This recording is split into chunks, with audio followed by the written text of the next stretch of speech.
SI पद्धति में मूल भौतिक राशियों की संख्या कितनी है? तो एसआई पद्धति में मूल भौतिक राशियों की संख्या कितनी है? 7 हैं। जैसे मीटर किसका है? दूरी का। उसी प्रकार से भार का क्या है? किलोग्राम है। उसी प्रकार से समय का क्या है? सेकेंड है। धारा का क्या है? एम्पियर है। ज्योति तीव्रता का क्या है?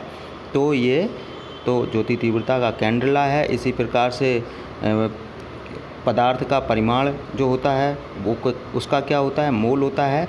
और ताप का केल्विन होता है। ये 7 मात्रक होते हैं, आपको पता है 7 होते हैं, ठीक है। ताप का क्या होता है? केल्विन, ठीक है। चलिए अगला प्रश्न क्या है हमारे पास? मात्रकों की अंतर्राष्ट्रीय पद्धति कब लागू की गई थी? तो मात्रकों की अंतर्राष्ट्रीय पद्धति 1971 ईस्वी में लागू की गई थी। नेक्स्ट क्वेश्चन, एसआई पद्धति में लेंस की शक्ति का इकाई क्या है? तो लेंस की शक्ति का इकाई डायोप्टर है। इस इकाई से रिप्रेजेंट किया जाता है, डी से रिप्रेजेंट किया जाता है, तो डी से रिप्रेजेंट करते हैं। अगला प्रश्न, लेजोमीटर क्या मापने के लिए प्रयोग किया जाता है? तो आप बताएंगे लेजोमीटर से क्या मापा जाता है, आपका सही आंसर क्या निकलता है? तो लेजोमीटर से पाद परस वाष्पन। अगला प्रश्न, प्रकाश वर्ष प्रदर्शित करता है। प्रकाश वर्ष काहे का मात्रक है? प्रकाश वर्ष से क्या मापा जाता है? तो प्रकाश वर्ष जो है दूरी का मात्रक है। काहे का है? दूरी का। अगला, जहाज़ों में समय मापने के लिए प्रयुक्त उपकरण है। जहाज़ों में समय मापने के लिए क्या प्रयोग किया जाता है? तो क्रोनोमीटर।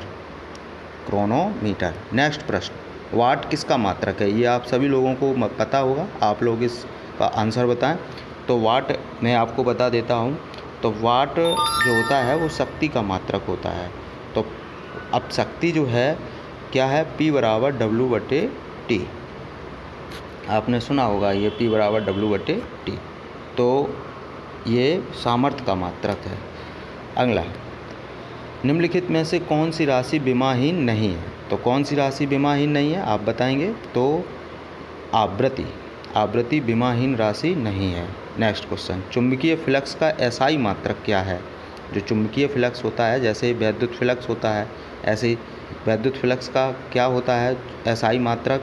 तो जैसे विद्युत फ्लक्स का होता है वैसे ही चुंबकीय फ्लक्स का होता है। विद्युत फ्लक्स का क्या होता है? गाउस, और चुंबकीय फ्लक्स का वेबर। चलिए अगला प्रश्न, नेक्स्ट है, क्यूसेक से क्या मापा जाता है? क्यूसेक से जल का बहाव मापा जाता है। जल का बहाव मापने के लिए हम क्यूसेक का प्रयोग करते हैं। क्यूसेक जो मापन होता है, क्यूसेक से क्या मापते हैं? जल का बहाव। अगला प्रश्न, डेसिबल किसे मापने के लिए प्रयोग में लाया जाता है? डेसिबल से क्या मापा जाता है? तो डेसिबल से हम लोग जो मापते हैं वो क्या मापते हैं? वातावरण में ध्वनि। अगला प्रश्न, विद्युत वाहक बल का विमीय सूत्र है। विमीय सूत्र क्या है? विद्युत वाहक बल का सूत्र क्या होता है विद्युत वाहक बल का?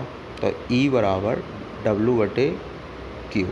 ये तो E बराबर E को विद्युत वाहक बल से रिप्रेजेंट किया जाता है। W जो है आपका, जो W है वो कार्य या यहाँ पे ऊर्जा आ जाता है, और Q क्या है? आवेश है।